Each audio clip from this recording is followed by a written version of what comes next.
మీ అమ్మాయితో నేను కనీ పెంచి ఏ విధంగా అయితే మాసాలు మోసి ఉడిపుడిగా నడకలు నడిచినప్పుడు నేను సక్క ఎత్తుకొని ఓర్పుతో తినిపించి సొంతమామ రావే జాబులు రావే అని చెప్పి నిన్ను పెంచి పెద్ద చేసి,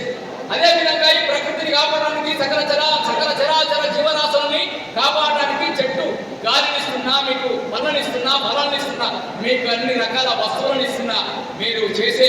లాస్ట్ సాధనప్పుడు చేతుల కర్రైనా గాలిపోయినప్పుడు పాడైనా నేను తీసుకుపోయినా ఎటువంటి కాబట్టి ఆ చెట్టు బాధపడుతున్నా, కన్నీళ్ళు తిప్పుతారా, దుఃఖపడుతుంది. బిడ్డలారా మీరు కూర్చున్న కొమ్మను మీరే నరుకుంటున్నారు అని చెప్పి ఆ చెట్టు కన్నీరు పెట్టుకున్నాడు.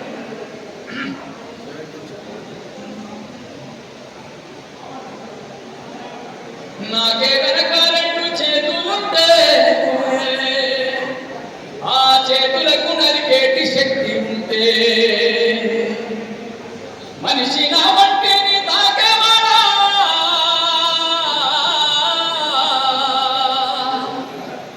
మనిషి నా వంటిని తాకేవాడా, వారి మనుగడను సాగించువాడా. వృక్షాన్ని నేను వృక్షాన్ని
వృక్షాన్ని